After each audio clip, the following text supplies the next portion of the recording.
On Maritime today, this morning, we are touching base with freight forwarders, and we're looking at the operational framework for freight forwarding in Nigeria, the APFFLON model. And joining me in the studio this morning, I have forwarder Akeem Ayobiojo, who is the chairman of the African Association of Professional Freight Forwarders and Logistics of Nigeria, Tincan Island chapter. Nice to have you in the building, Mr. Ayobiojo. Good morning. Good morning, Mr. Oteri. You're welcome to Traffic Radio once again. Thank you so much. All right, so we just rounded off the first half of the year, and we're right now in the second half, precisely a few days old, 5 days. So let's do an assessment of things that have gone down in the maritime space in the first 6 months of the year. How would you describe it? So far, so good? Yeah, so far, so good. I can say it again that it's so far, so good for now, because we have been able to have some relief as freight forwarders in the maritime sector. Are things getting better? Yes, getting better in the area of transportation, which is culminated by the problem associated with ETO and call-up. All right. But by and large, I believe by now it has been able to curtailed through the synergy that you're having. Through the synergy between the area controllers of customs, both Apapa, Tincan Island. Right. They have seriously worked towards making sure that things the traffic systems are. All right, so confirm for me, because we just heard in the news now that, lifting cargo now is a bit, perhaps the rates are getting cheaper. Is that true? Very, very true. Talk to me. Very true. Yes. Because, so you can confirm that from about 1 million is gone down? Gone down, yes. To how much? About 300 to 400, depends on the destination and the weight of the cargo. Ah. Yes. So what's responsible? How come we have a drastic turnaround? This is just about 3 or 4 months back.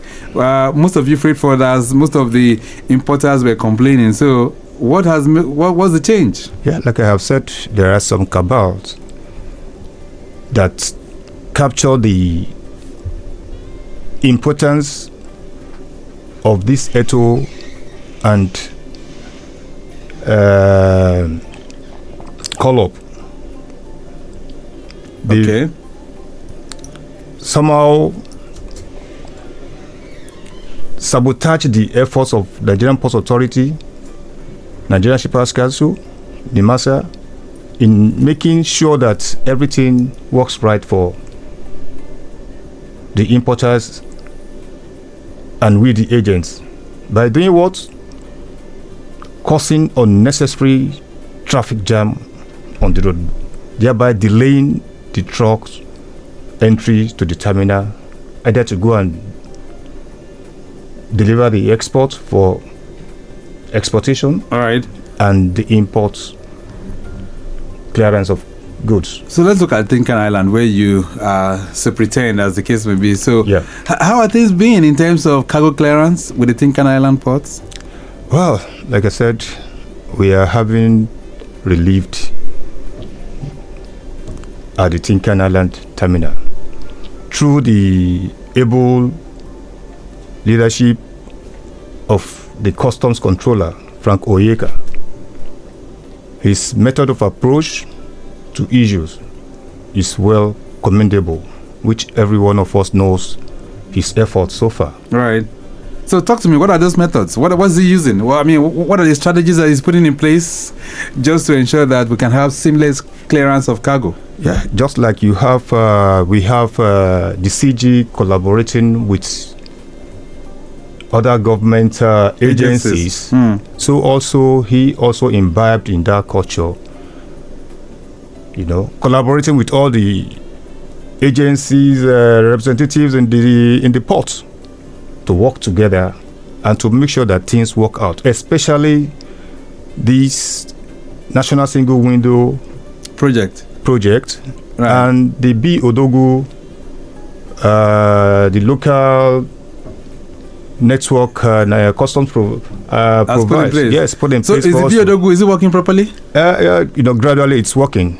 It's a gradual process. It's working. Right. It's on practice now. So it's quite different? Yes, which we believe is going to be successful at the end of the day. So quite different from web. Is it Web Fontaine? Web Fontaine, yes. Web Fontaine. It's yes, quite different?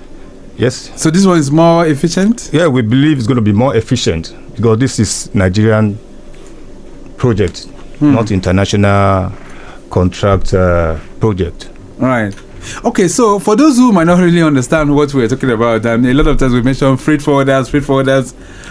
What do you guys do? Who are the freight forwarders? Yeah. The freight forwarders are the licensed custom agents saddled with the responsibility of clearing of imports and exports of goods out of Nigeria. We intermediate between Nigerian customs, the importers and exporters, and logistics provider. Okay.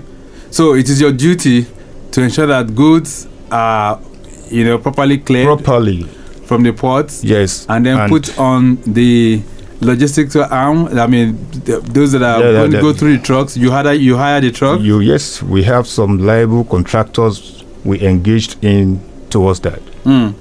So would it be right to say that as intermediaries, you guys also contribute towards the pricing of goods that get to the market?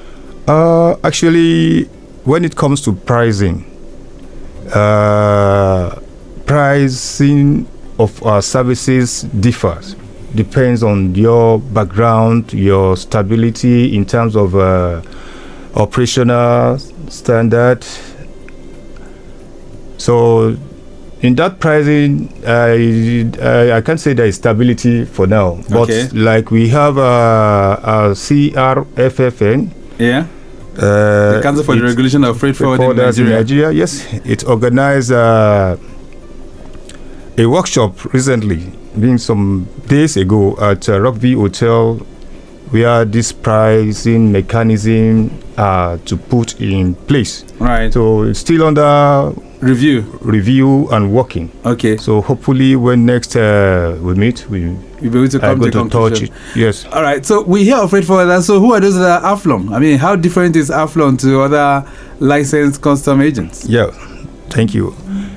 APFFLON, as you all know, is an acronym for Africa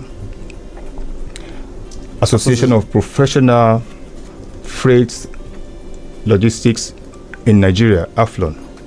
Okay. We are advocates of good businesses in maritime industry. We cross-check and pass information to federal governments on the policies made, those that are favorable and those that are not favorable to maritime agents and importers. Right. So are your members, in terms of membership base, what does it look like for APFFLON? We are nationwide. Yeah, across the nation? Across the nation, and we equally have international offices in South Africa, Kigali. We have in Togo. Hello, good morning. And in Ghana too. All right, we have a call. Hello there, good morning. Yes, good morning. All right, who am I speaking with? Sheyi. Oh, regular Sheyi, how are you doing? Yes, I'm very good. All right, Sheyi, one of these days you must go on the waterways. You must go on one of those ships. Do you know how to sail? Do you love being on the waterways? Have I? Have you gone on the waterways before? Yes, I have. Okay, and what was the experience like? It was okay. It was good. Okay. All right, so I have the chairman of Tincan Island, APFFLON, here with me in the studio. You have a question for him? Yeah, but not relating to water anyway. I just wanted to know why it is way cheaper to clear cars in Cotonou than in Nigeria. Or what's the main reason? Aha. That's a very, very pertinent question, Sheyi. Thank you so much for that one. Thank you. All right. So that falls under your responsibility. You guys clear cars, right? Yeah. So Sheyi is asking now, how come it's cheaper clearing a car in Togo, in Benin, than it is in Nigeria? Well, it's very, very simple. Everybody knows that. Why? If you want to clear your cars in Nigeria, there are processes you have to go through the customs, make the payments. But the area people always talk about this high clearing cost of cars in Nigeria is because of the rate of exchange, which the customs use to calculate duty. Right. So compared to Cotonou, as I said, Cotonou is not Nigeria. Cotonou is Cotonou and Nigeria is Nigeria. We have a different approach to business. Yeah, and they too know that if they have to clear their goods, their cars in Cotonou, they have to pass through Nigerian border. Right. And some of them are not ready to pass through Nigerian borders. They prefer to cut corners, and it takes two to tango. Is it that they win or you lose? Yeah, so that means, for the Ayobiojo, that means the ease of doing business in Nigeria might not be very favorable. That's why people are migrating to those countries, and then because they know that it's going to be cheaper there. Yeah, so, I know that people. So, which means there's something that we're not getting right, apart from the exchange rate. Apart from the exchange rate? Yes. We are still getting it right. Like I said, people complain. There's no how that will not take place. But there's no how you can compare Nigeria and Cotonou together, because if you consider the difference between the clearing of cars in Cotonou to Nigeria, you'll be able to understand that it is minimal, not so much as people expect. So let's put it in context right now. So if somebody is bringing in a car to Nigeria today, let's say a 2015 model, how much will it take to clear that vehicle? Well, it depends on the type of vehicle. Okay. A saloon car, for instance. A saloon car, for example. 2015 model. Yes. Will it cost me up to 10 million to clear it? Should be talking about 5 to 6 million. Between 5 to 6 billion. Yes. Now, if I'm going to use that, and in Cotonou, for instance, I'm sure it's going to cost less, far less. Well, like I said, they cut corner there, and there's no how you can cut corner in Lagos again. Is that the reason? Well, that's the reason to my understanding. That's the reason. Okay, the Lagos Traffic Radio 96.1 FM Maritime. Today is the program, and I see with me in the studios this morning Akeem Ayobiojo, who is the chairman of the Tincan Island branch of APFFLON, the African Association of Professional Freight Forwarders and Logistics in Nigeria. There's a message here. It says, "Good morning, sir. As a small business owner who imports fabrics from China, I face delays clearing my goods. How is APFFLON addressing these port delays?" Kemi is sending this one in from Balogun in Lagos Island. All right. So, what are you guys doing about delays in clearance of goods? Thank you for the question. I want to let you know that Nigeria Customs Service always emphasizes on compliance. When you are compliant with the goods you import, you don't cut corner, you don't change the federal government of Nigeria, you pay the normal duty you are supposed to pay. I don't see any reason why your goods will be delayed. Tell us, what's the process for you not to be delayed? What is required? Yeah, going through the normal channel, you get your Form M open at the appropriate time, you process your PAR, pay your normal duty, the actual duty you're supposed to pay to the federal government of Nigeria, you pay it. I don't see any other reason why you have to experience any delay from anybody. So your PAR is what now? Your pre-arrival assessment report? Report, yes. Okay. So that must be part of what you're going to submit? And SON certificate too. All right. Once all this is submitted, how long will it take? Less than under 1 week. We know we have some challenges through the network services, network providers, sometimes from the shipping company and the terminal operators, which we have raised complaints several times to Nigeria Shippers Council, and those authorities in concern. And I believe they are still working on it, on how to make these network work perfectly to ease the clearance of goods in the port. So the network is a major problem. Very, very. What about scanners? Scanners are there, but they are working. They're working efficiently. Yes. So that's not a major problem then. No. All right. So what do you think is needed from APFFLON's perspective? What do you think is needed for us to really stimulate things and make it better with the maritime space, especially in the ports? Yeah. You see, the major problems I know that we have is human factors. There are some officers who take advantage of their relationship with their senior officers, not to resume at the right time for them to resume, not to be serious with the work they are assigned to do, and at the same time taking some time to delay goods, looking for one excuse or the other, in order to exploit and extort, So do we still have the presence of all those agencies? Of course, we still have it.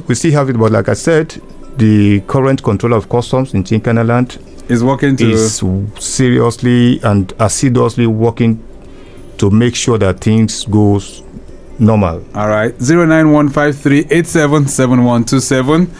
This one says, good morning, sir.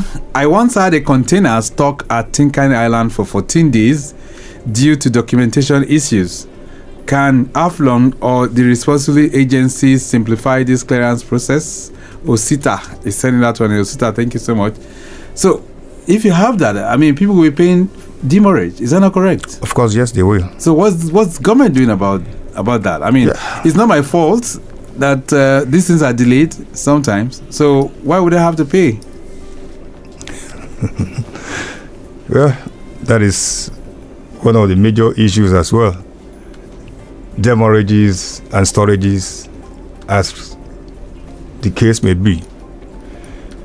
We have had several meetings on these issues of demorages, storages, from the unnecessary delays caused by network and some other factors, right, which we are yet to get full stand on it. Okay, so you guys are doing your own bit as well? Yes, we are doing our best. All right. But we just want the government to, especially the Nigerian Shippers Council, to stand to represent the shippers' interest, which I believe is their primary responsibility. Well, that's what they've been doing. This one says, good morning, Victor. Is APFFLON engaging NPA and customs on the excessive port charges we are facing? John from Mile 2 is sending that one in. So what are you guys doing about those excessive charges? Yeah. Excess charges from the shipping company and the terminal operators. Like I said earlier, we have had several meetings on these issues with Nigerian Shippers Council. When there was a time an increment was given to some the shipping companies, which causes a lot of problem between Nigerian Shippers Council and some associations in the port. Right. Like I said, we are still meeting on it, and we are also looking for how to nail any officer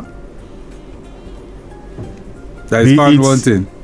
That found wanting. All right. When you delay job unnecessarily through the query that cannot be substantiated, which eventually released, then what happens to the demurrage charges that got to be paid? have to be paid. Okay, So we are looking forward to see how such an officer, be made to responsible for such a demurrage. All right, this one says, what is being done to tackle the multiple layers of touts and middlemen inflating clearance costs? Obina is send that one in. Do you still have those kind of middlemen? I'm not sure there is. Okay. It has reduced. It has reduced. Yes, the present administration has made sure such acts are not, visible as before. Okay.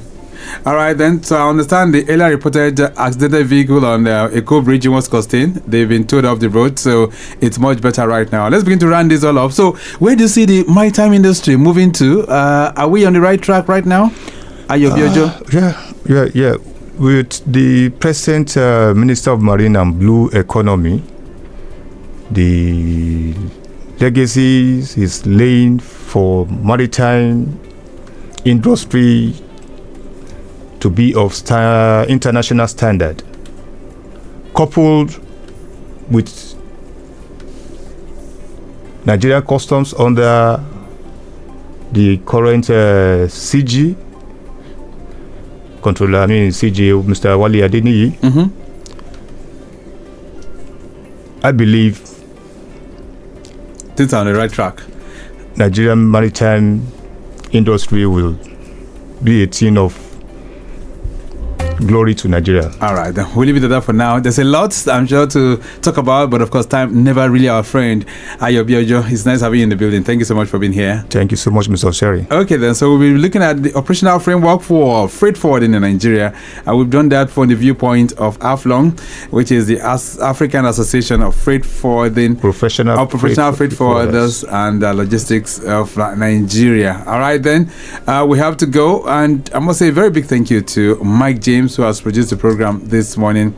Maximum shout out going out to Oluwanifemi Miroyi, who's in the building as well. Akpaibi Chodunke and Remy Aluko, both of them, they are for social media unit. Let me appreciate Rebecca Adamu, who's Assistant Director of Public Relations for the Nigerian Shippers Council. You can connect with the Shippers Council on all their platforms at NG Shippers. All right, then. Next Wednesday, the program will make a return by 9:15. But till then, I am Victor Oteri. Have a splendid weekend. Bye.